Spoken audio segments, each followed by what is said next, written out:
절 말씀입니다.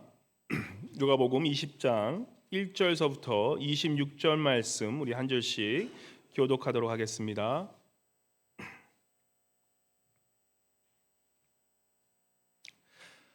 하루는 예수께서 성전에서 백성을 가르치시며 복음을 전하실새 대제사장들과 서기관들이 장로들과 함께 가까이 와서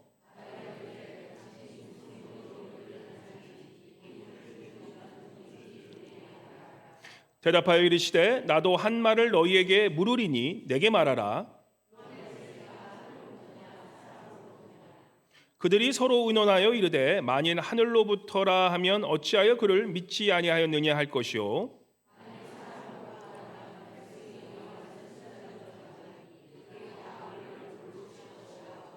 대답하여 어디로부터인지 알지 못하노라 하니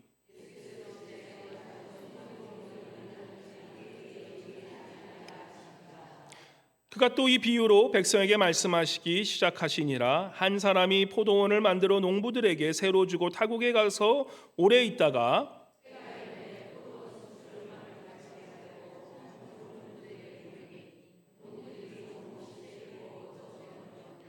다시 다른 종을 보내니 그도 몹시 때리고 능욕하고 거저 보내었거늘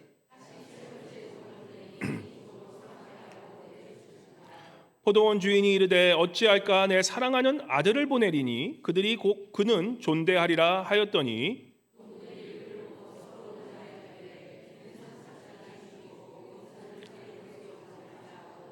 포도원 밖에 내쫓아 죽였느니라. 그런즉 포도원 주인이 이 사람들을 어떻게 하겠느냐?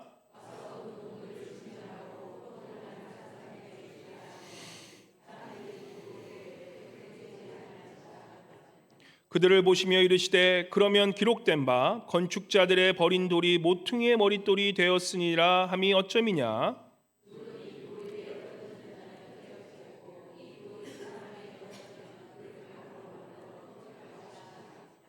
서기관들과 대제사장들이 예수의 이 비유는 자기들을 가리켜 말씀하신 줄을 알고 즉시 잡고자 하되 백성을 두려워하더라.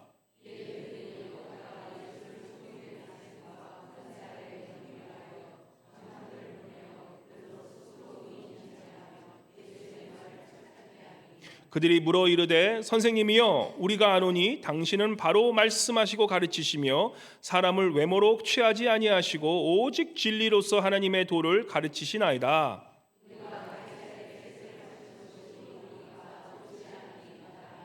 예수께서 그 간계를 아시고 이르시되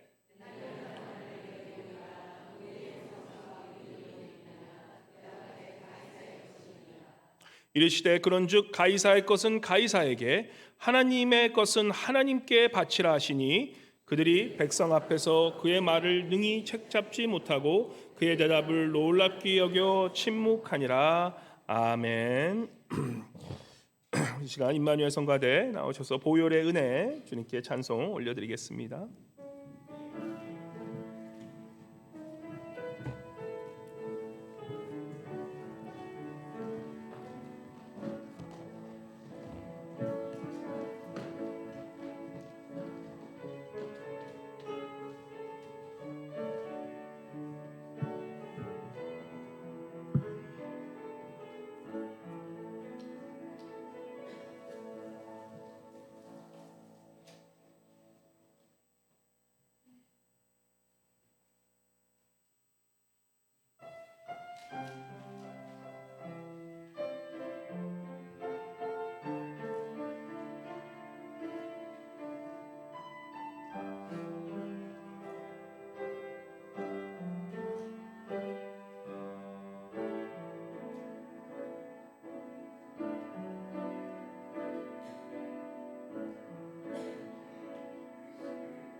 갈보리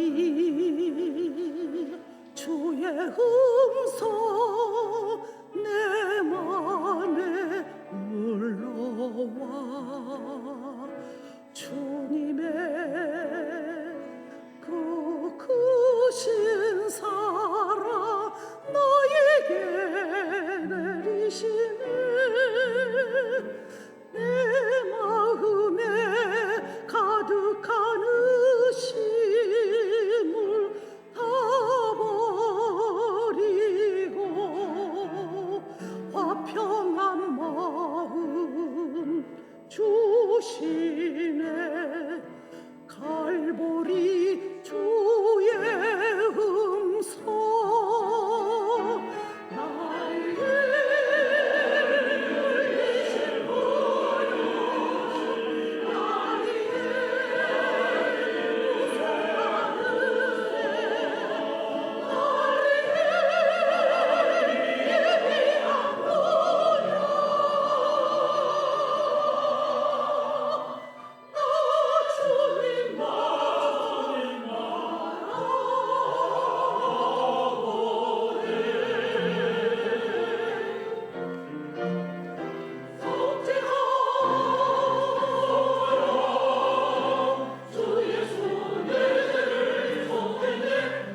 할렐루야. 다시 한번 우리 큰 박수로 주님께 영광의 박수 올려드리겠습니다.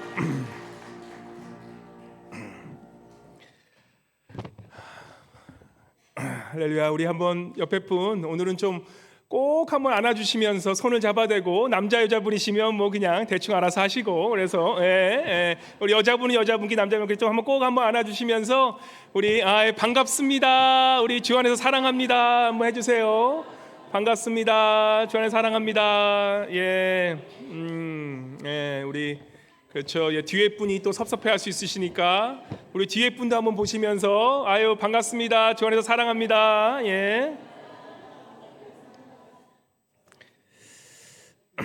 이제 날씨가 조금 쌀쌀해지기 시작하면 이제 우리가 정말 이렇게 손 한번 꽉 잡아주면 이 온기가 나면서 우리가 추운 게 다 녹아집니다.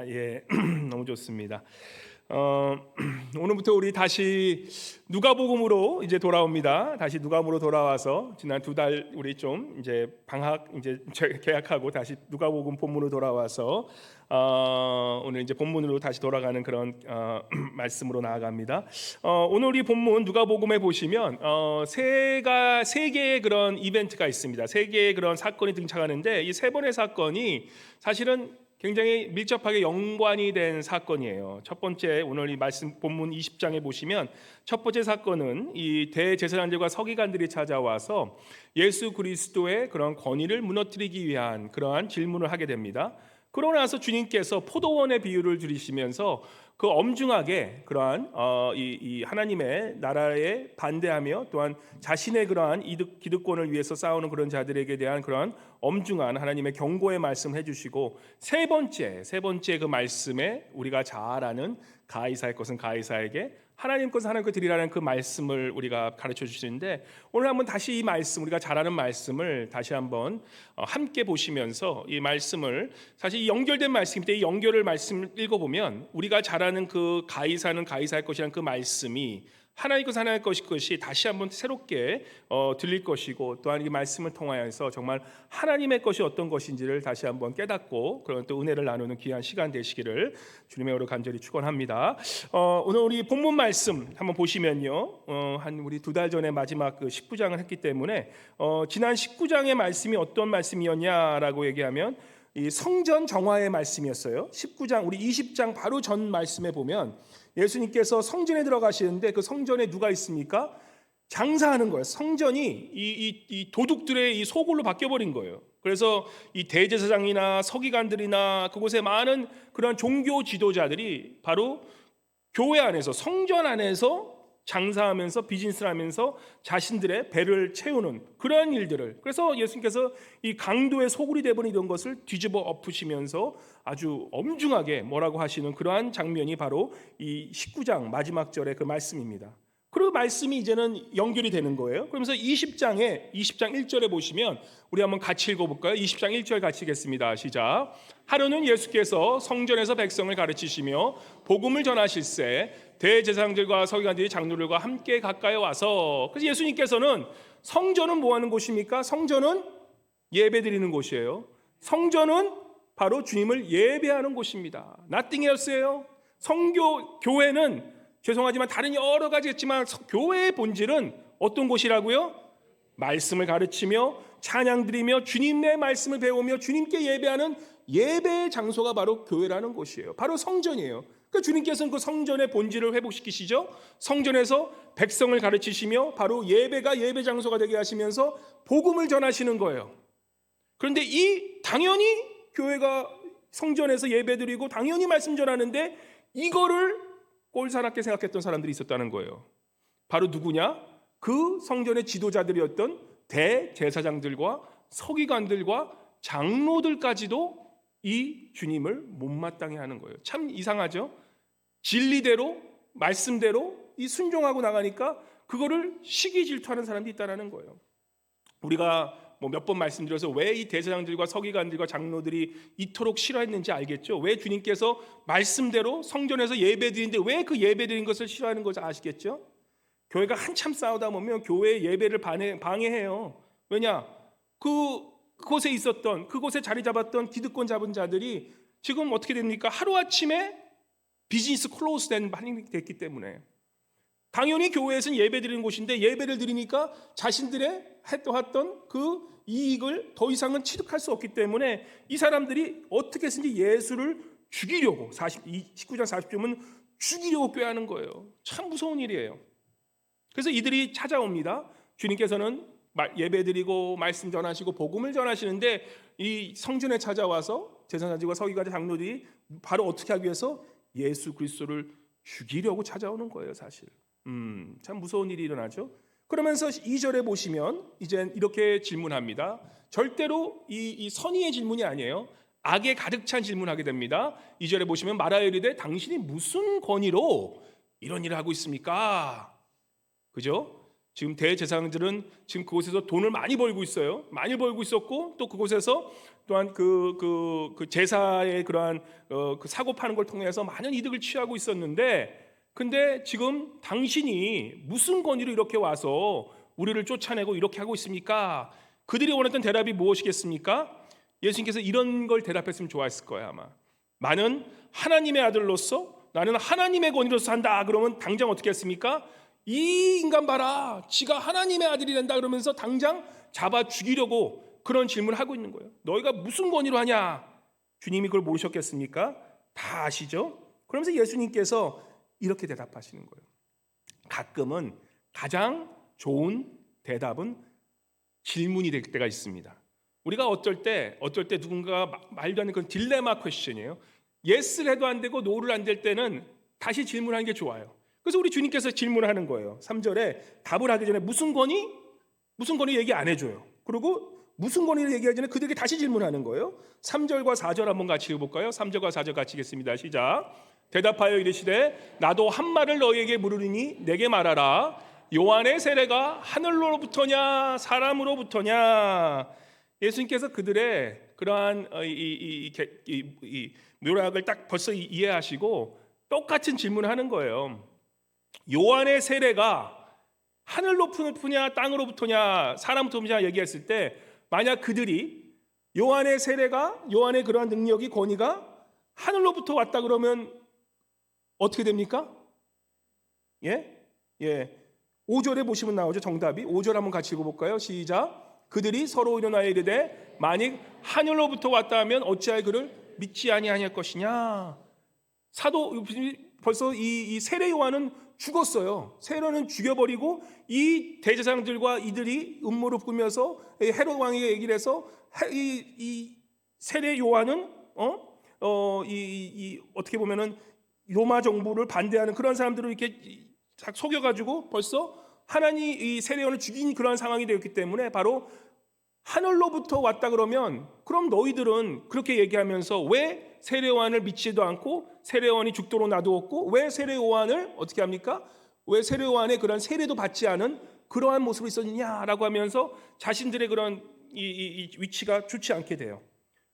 근데 만약에 그들이 그러면은 사람으로 왔다라고 대답하면 어떻게 됩니까? 사람으로 왔다라면 어떻게 될 것 같아요? 세례 요한은 그 당시에 굉장한 이스라엘 백성들의 영적인 지도자였어요. 그런 영적인 지도자가 지금 죽게 되었는데, 그럼 그러한 것을 깨했던 사람들에게 20장 6절에 나오죠. 이 대답이 나옵니다. 20장 6절 한번 같이 읽어볼까요? 시작. 만일 사람부터라면 백성이 요한을 선지자로 인정하니 그들이 다 우리를 돌로 칠 것이라 하고, 만약에 그들이 사람이라고 얘기를 하면 이 사람들이 너 어떻게 우리 세례 요한을 하늘의 하나님의 사람으로 인정을 해야지 어떻게 사람으로부터 왔냐라고 그러면서 오히려 이러한 이 배은망덕한 이 종교 지도자라면서 돌로 죽일 수 있는 거예요. 그래서 결국 어떻게 합니까? 꿀벙어리가 된 거예요. 이 종교 지도자들이, 대제사장들과 이 많은 장로들과 종교 지도자들이 하늘로부터 왔다고 해도 문제가 생기고 또한 사람부터 왔다고 해도 문제가 생기니까 그냥 꿀벙어리를 하고 있는 거예요. 그래서 오히려 자기들이 그 질문한 내 권위가 어디냐라고 예수님께 질문한 그 질문에 자기들이 오히려 벙어리가 돼서 돌아가게 되는 것입니다. 그러면서 예수님께서 8절에 이렇게 얘기하셔요. 예수께서 이르시되 나도 무슨 권위로 이런 일을 하는지 너희에게 말할 필요가 없는 것 같아. 그죠? 굉장한 지혜의 말씀을 하시는 거예요, 주님께서.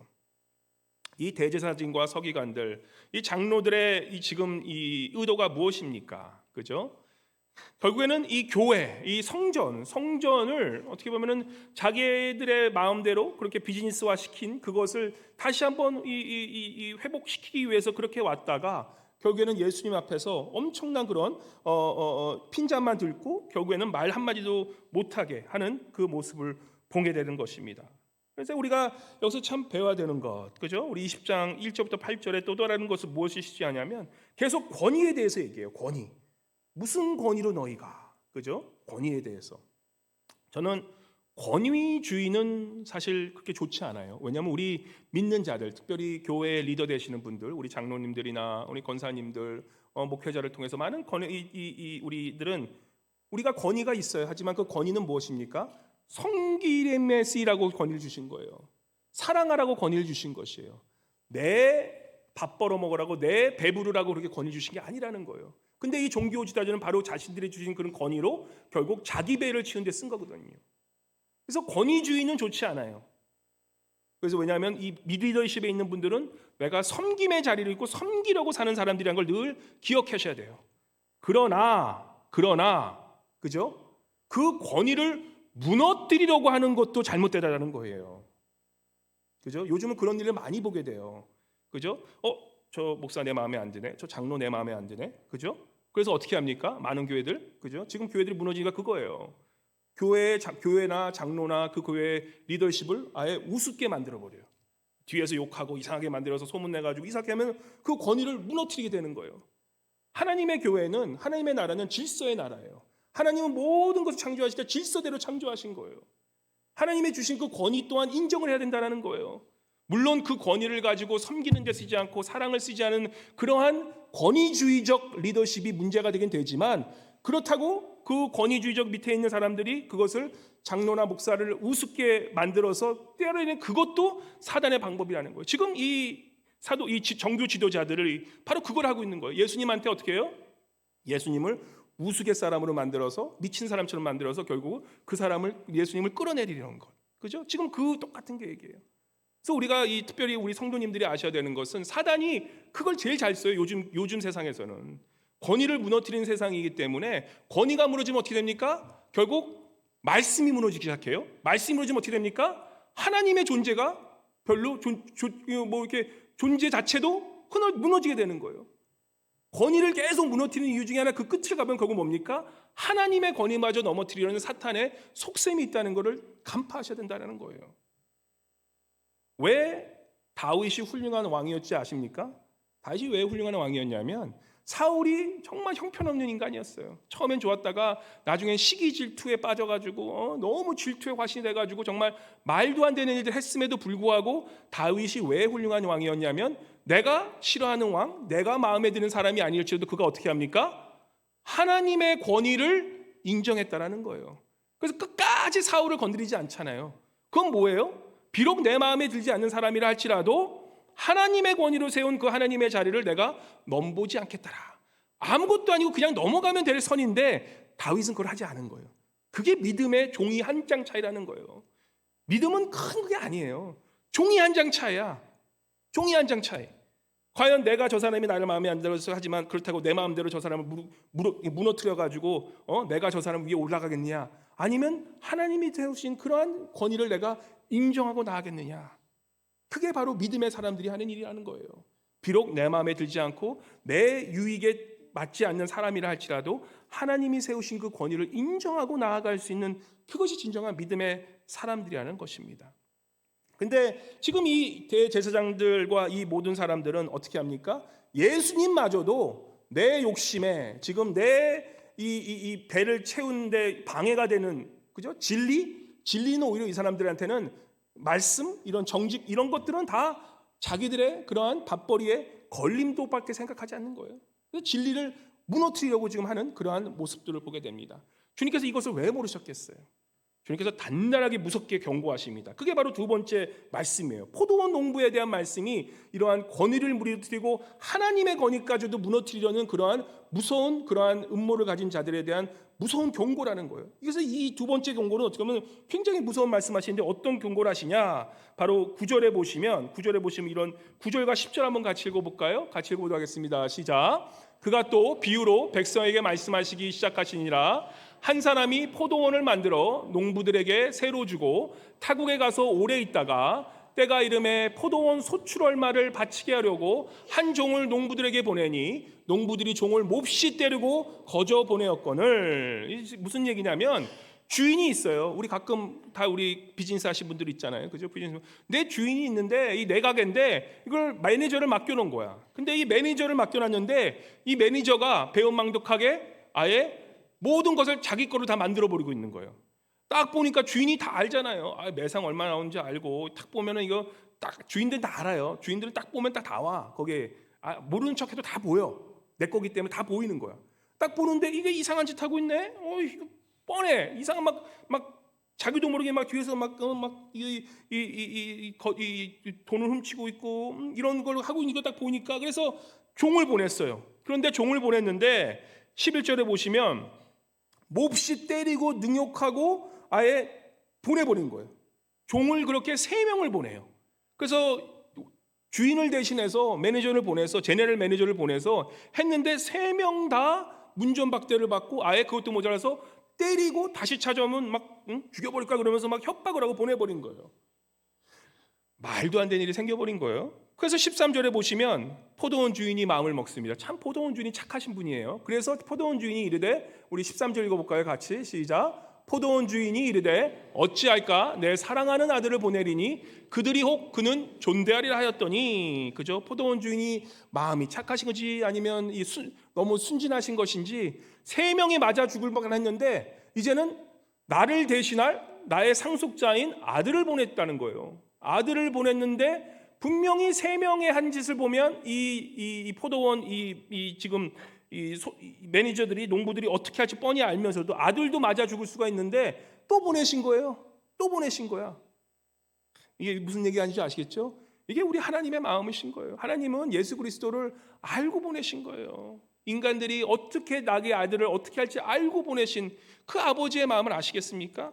근데 그를 혹시라도 존대할까 봐 보냈는데 역시나 당연한 거죠. 14절에 보시면 그들이 어떻게 합니까? 14절과 14절 한번 같이 보겠습니다. 시작. 농부들이 그를 보고 서로 의논하여 이르되 이는 상속자니 죽이고 그 유산을 우리의 것으로 만들자 하고. 와, 이 악함이 대단하죠. 이제 그 상속자까지 죽여버려서 어떻게 합니까? 그 모든 유산까지도 우리 거를 만들어버리자. 욕심이 끊임이 없는 거예요. 이제는 이 포도원까지 한 게 아니라 이 주인이 가진 모든 것을 내가 영원토록 가지겠다. 인간의 끝없는 욕심을 보여주는 거죠. 근데 그러한 지금 일을 하고 있는 것이 누구입니까? 바로 이 대제사장들과 또한 이 선지자들과 또한 이곳의 서기관들과 백성의 지도자들, 종교 지도자 지금 이러고 있었다라는 거예요. 실질적으로 그들은 대제사장권을 돈 주고 사고 팔고 해요. 돈 주고 사고 팔고 해요. 큰 대형교회 돈 주고 사고 파는 것처럼 사고 팔고 하고 있는 거예요 지금. 그래서 어떻게 합니까? 바로 주님께서 무서운 심판의 말씀하시는 거예요. 17절에 보시면 그들을 보시며 이르시되 그러면 기록된 바 건축자들의 버린 돌이 모퉁이의 머릿돌이 되었느냐 함이 어찌미냐. 이 말씀은 시편 118편 22절에 나오는 말씀인데 바로 뭐냐면 건축자들이 버린 돌, 바로 너희들이 그 아들을 죽인 바로 예수 그리스도를 십자가에 못 박은 바로 그것이 다시 부활하여서 모퉁이의 머릿돌이 된다라는 것이에요. 그래서 그 버린 돌들이 결국 십자가에 죽으시지만 그 아들은 어떻게 되시냐? 바로 부활하셔서 이제는 이 모퉁이의 머릿돌이 되실 것이라는 것을, 교회 성전에 다시금 머리가 되신다는 것을 그들에게 암시해 주시는 거예요. 그러고 나서 어떤 일이 벌어지냐? 18절에 보시면 같이 읽어볼까요? 18절 시작. 무릇 이 돌 위에 떨어지는 자는 깨어지겠고 이 돌이 사람 위에 떨어지면 그를 가루로 만들어 흩으리라 하시니라. 무서운 말씀하시는 거예요. 주님께서 너희들이 만약 그 부활하신 예수 그리스도를 믿으면 너희가 이 모퉁이 돌과 함께 이 성전의 백성들이 되지만 그러지 않을 것이는 어떻게 된다고요? 파우더, 가루로 만드신대요. 가루로 빚어가지고. 우리 주님도 아주 세신 분이세요.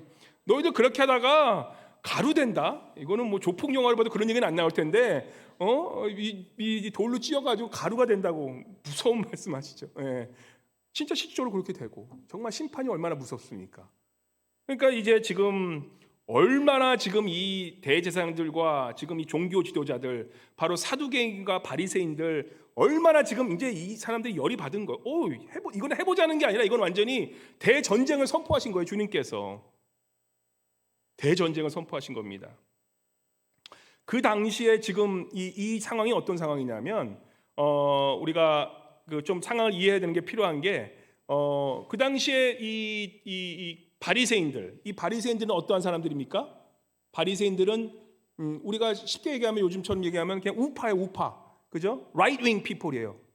아주 우파인데 어떤 사람이냐면 이 이스라엘의 그런 독립을 위해서 싸웠던, 그죠? 열성당, 이 젤럿 그 당이었던 그 대표적인 사람이 누구였죠? 대표적인 사람이 예수님의 제자 중에 베드로가 이 우파 중에 우파였어요. 아주 극성 우파였어요. 그래서 무조건 이 이스라엘의 독립을 해가면서 무조건 이 로마가 하는 것은 다 잘못됐다라고 하면서 그러면서 아주 극성 우파 그 당이었어요. 그 열심당원 젤럿의 그 당의 그런 리더 중에 한 명이 바로 베드로였어요. 그런데 예수님의 제자 중에 또 누가 있습니까? 바로 그 사람 그런 당원을 이끌었던 그런 지지했던 그런 사람들이 바로 바리새인들이었어요. 바리새인들. 그래서 바리새인들은 백성들이 그들을 독립운동가로 생각하면서 굉장히 좋게 바라봤던 게 있어요. 이 보수주의라고 생각하면서. 근데 왼쪽은 누구였습니까? 친로마파예요. 그죠? 이 식민지를 우에 좀 이렇게 올렸던 바로 그 사람들이 누구냐면 그 세리 누구죠? 예수님의 제자의 대표적인 세리가 누구죠? 마태 같은 사람은 이 좌파예요. 좌파. 이렇게 지금까지 얘기하기가 쉽게. 뭐 어떤 사람입니까? 사두개인들이에요. 사두개인들. 사두개인들. 산헤드린 회원들. 바로 그 사람들은 뭐냐? 로마에게 잘 보이면서 그 로마의 모든 그런 정권을 위임받아서 로마의 그런 권위로서 이 사람들에게 이 로마의 그러한 곳을 훈련시켜서 자기들이 그러한 이익을 받던 바로 이 사두개인들. 그죠? 지금의 우리 정치랑 똑같아요. 한국의 뭐 민주당, 뭐 국민의힘당, 그리고 지금의 미국의 공화당, 민주당 똑같아요. 아마 그 당시에는 더 그러한 정치적인 게 더 어떻게 보면은 굉장히 날카로웠던 게 왜냐하면 나라를 지금 잃어버린 판인데 얼마나 그 나라를 되찾기 위해서 더 열성적으로 했겠습니까? 그죠? 근데 이 우파랑 좌파가 지금 어떻게 돼 있냐? 지금 한패가 돼 버린 거예요. 이건 기적이에요. 지금 이 공화당과 민주당이 하나가 돼버린 거예요. 지금 이 국민의힘과 더불어민주당이 하나가 돼가지고 지금 누구를 죽이려고 그럽니까? 적은 딱 하나, 예수 그리스도. 왜냐? 예수 그리스도가 이 두 파의 이득권을 다 지금 잡아먹거든요. 바리새인들 우파는 백성들이 다 예수님께 돌아오니까 이 사람들이 미치는 거예요. 백성들의 그런 인기가 자기들에게 아니라 예수님께 향하니까. 저 좌파는 뭡니까? 이 지금 예수님이 오시니까 지금 자기들이 이 회당에서 지금 돈 벌어먹고 이 배 채우고 있었던 것이 다 지금 끝나버릴 판이에요. 그러니까 자기들의 그런 이익에 맞지 않으니까 딱 그 유익에 맞아서 저 예수 그리스도를 죽이자. 지금 그러한 상황이라는 거예요. 살벌한 상황이에요. 바로 그때 우리가 너무나 잘 아는 말씀 무슨 말씀입니까? 가이사는 가이사에게 그리고 하나님은 하나님 것에게. 자, 우리가 그런 환경을 이해하면 이제 주님께서 말씀하시는 그 가이사는 가이사 것에게 하나님 하나님 것이라는 그 의미가 완전 달라지게 될 거예요. 그냥 주님께서 가이사 것은 이렇게 나눠서 이렇게 주고 하나님께 드린 그 뜻이 아니라는 거예요. 본문을 잘 다시 한번 보시기 바랍니다. 지금 이 19절 한번 같이 읽어보겠습니다. 19절 같이 읽겠습니다. 시작. 서기관들과 대제사장들이 예수의 비유는 자기들을 가리켜 말씀하신 줄을 알고 즉시 잡고자 하되 백성을 두려워하니라. 지금 서기관과 제사장들이 지금 아주 살벌하게 아주 예수 그리스도를 잡으려고 지금 하고 있는데 백성이 두려워진 거예요. 백성이 두려워져서 자신들이 직접 나서기에는 안 될 거니까 어떻게 하지? 이런 사람들이 잘하는 게 뭡니까? 뒤에 싹 숨어버려요. 뒤에 싹 숨어서 다 조종하기 시작해요. 다 조종해요.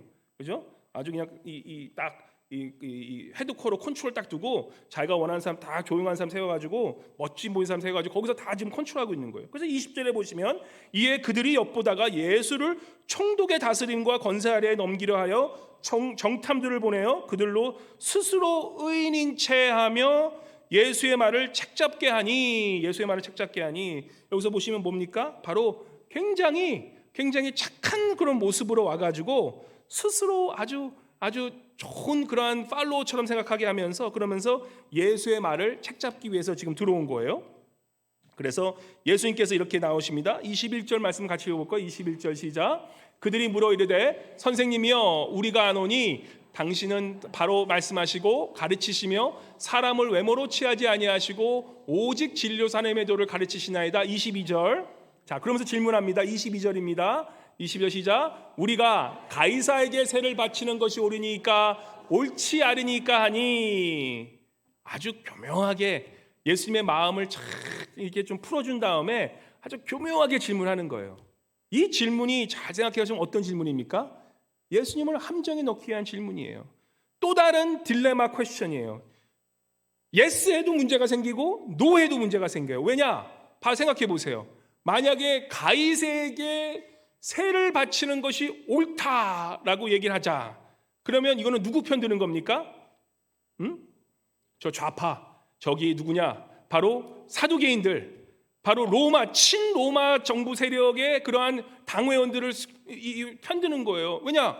그 당시에 이스라엘 백성들이 제일 열받았던 게 뭐냐면, 왜 우리가 로마한테 세금을 내냐? 세금을 세 가지를 내게 했어요. 뭐 별하별 세 개를 다 내면서 뭐 인두세라는 것도 해가지고 아주 내지 않아야 될 성전을 쓰는 그런 비용을 내게 했거든요. 그러니까 이거는 율법에 율법에 어긋난 거기 때문에 이건 율법상으로도 맞지 않고, 그래서 결국에는 세금 내는 걸 굉장히 아주 치욕스럽게 생각뿐만 아니라 율법에 위반한 것이라고 얘기하면서, 그러면서 그것을 안 내라고 했는데, 지금 예수님께서 여기서 세를 바치는 것이 옳으니까라고 했을 때 거기서 세를 내라, 세금을 내십시오라면 어떻게 됩니까? 바로 다음 날 이따만하게 아마 그 유대인 신문에 나왔을 거예요. 예수님께서 로마에 세금 내라 하는 그러한 이 좌파에 있는 좌파의 그런 선동자였다.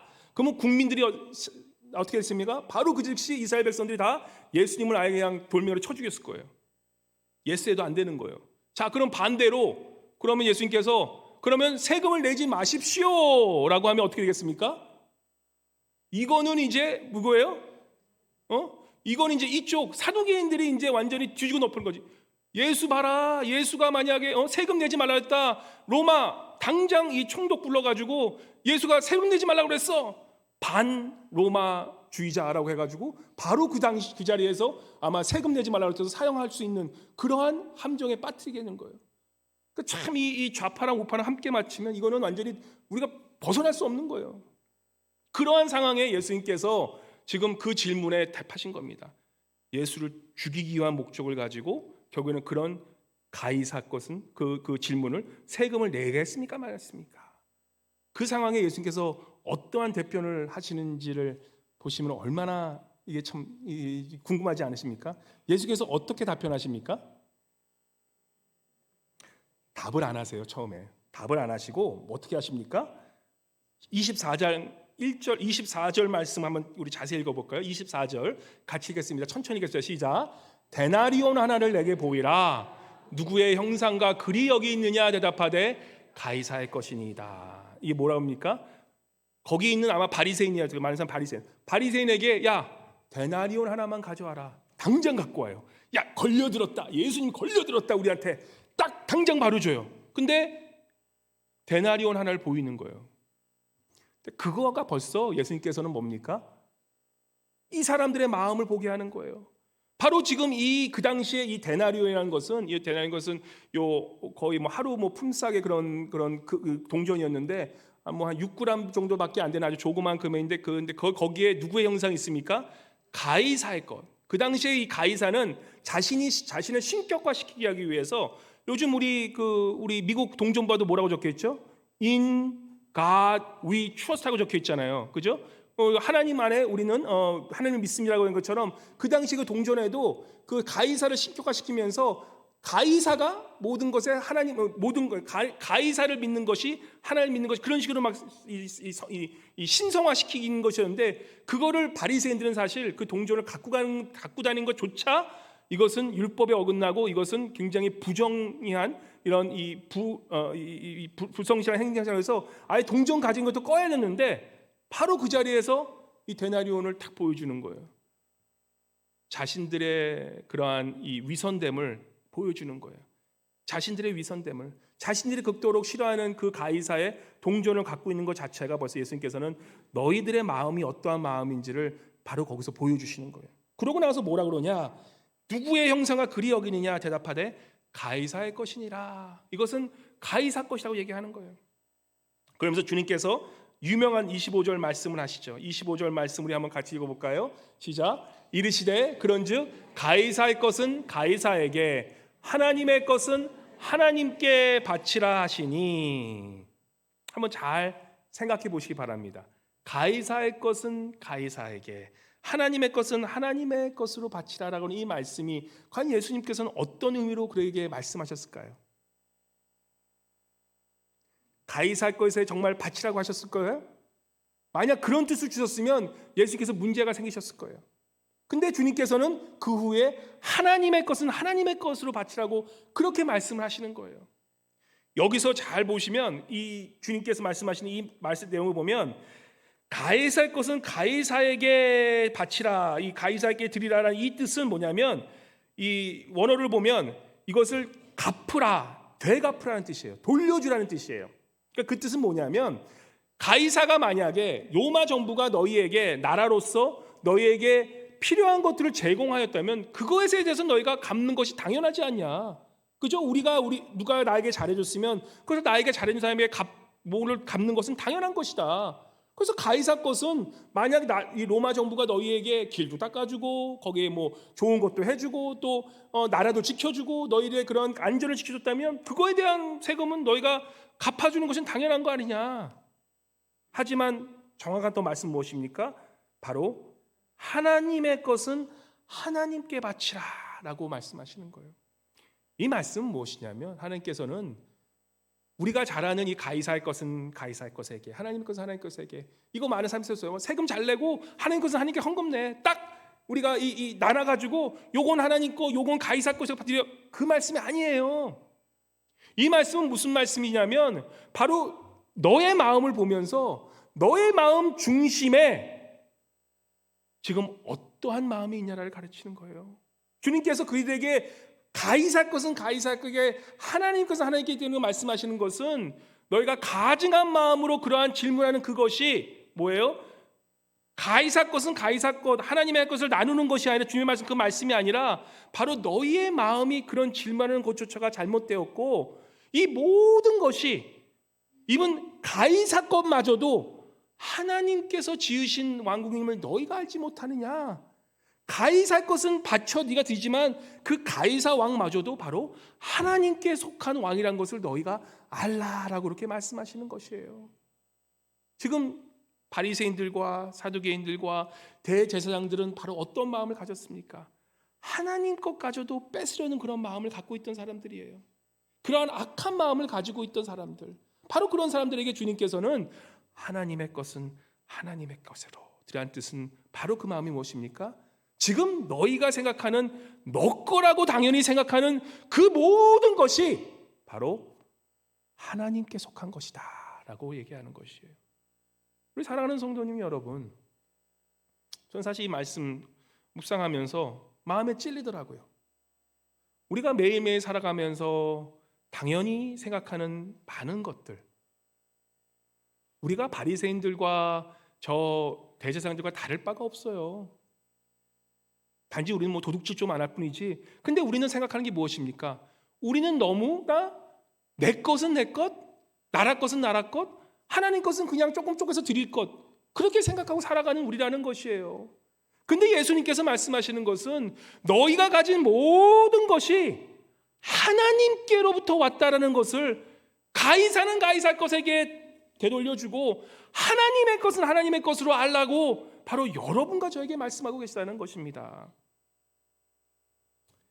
여러분과 제가 너무나 당연하고 생각하다는 것들, 그죠? 오늘 오시면서 너무나 당연한 생각들 있잖아요. 여기서 참 재밌는 게 이런 말씀하세요.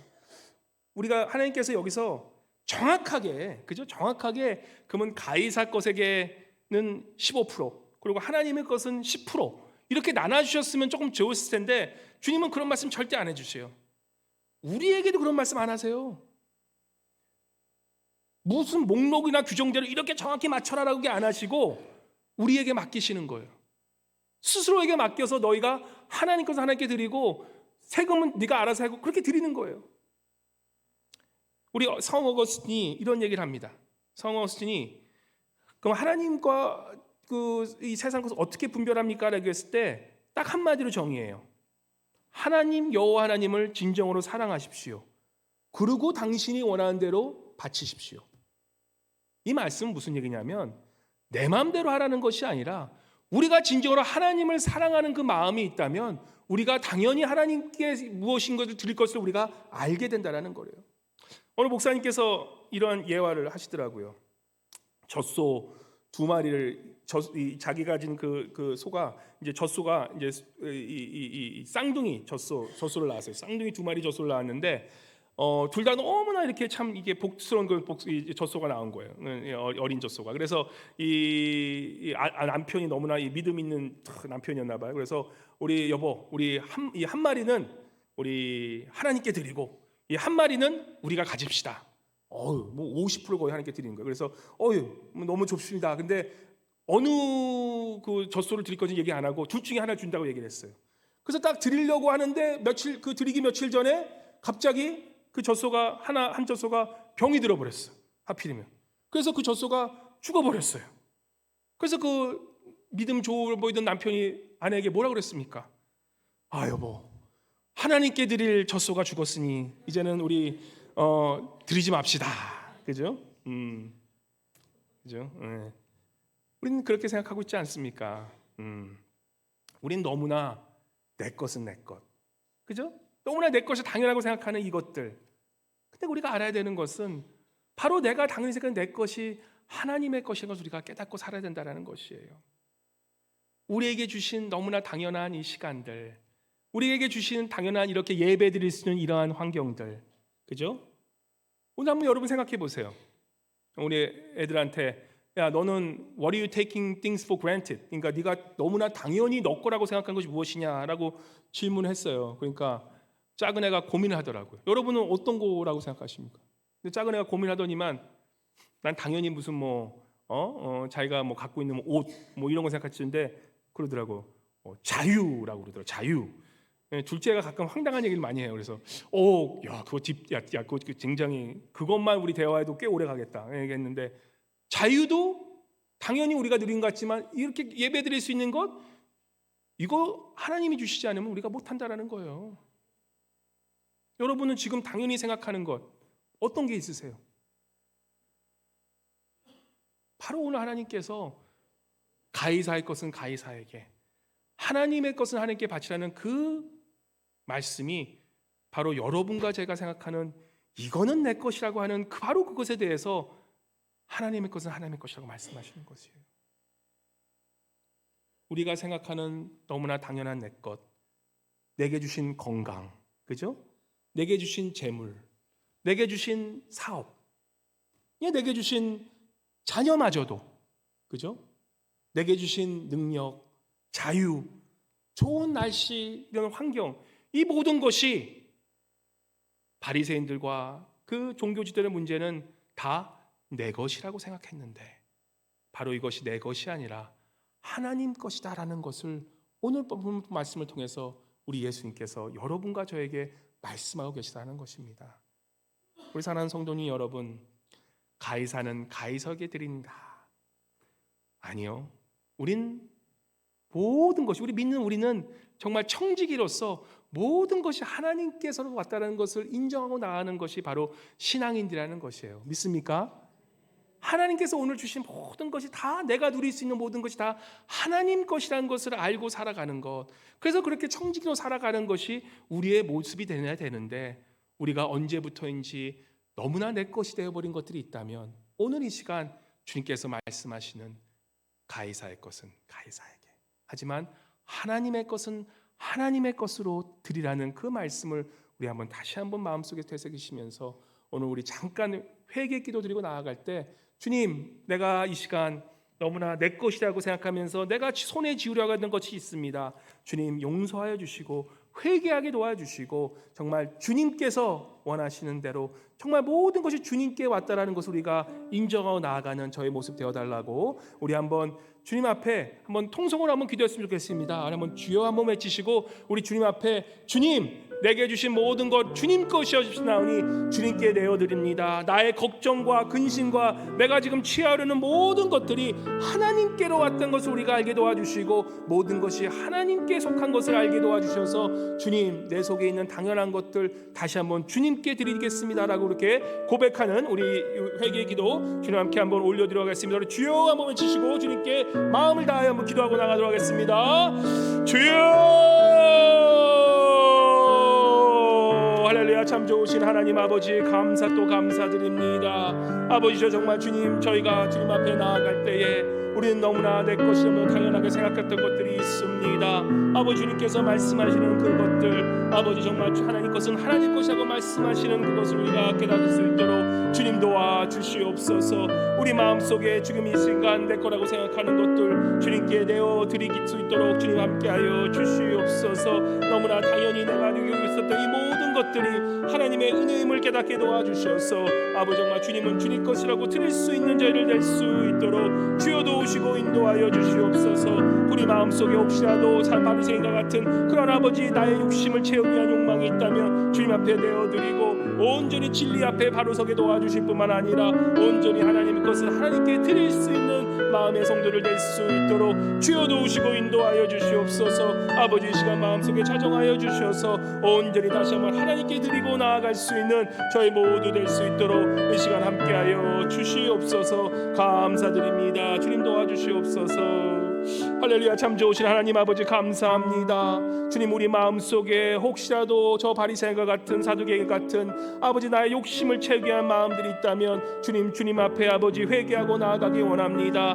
너무나 당연히 내 것이라는 그런 마음이 있었다면 주님 앞에 내어드리고 온전히 정말 하나님의 것은 하나님께 드릴 수 있는 그러한 마음으로 만들어 주시옵소서. 우리에게 모든 것 주신 것 감사드리고 아버지 내가 지금 누리는 모든 것이 바로 우리 여호와 하나님께서 주신 선물임을 다시 한번 깨닫고 나아가는 주님의 참된 청지 같은 성도를 메워드릴 수 있도록 이 시간 성령이 함께해 주시고 우리의 마음을 자정하여 주시옵소서. 감사드립니다. 주님 모든 것 주심에 감사드리며 모든 말씀 살아계신 우리 주 예수 그리스도의 이름으로 간절히 기도드리옵나이다. 아멘.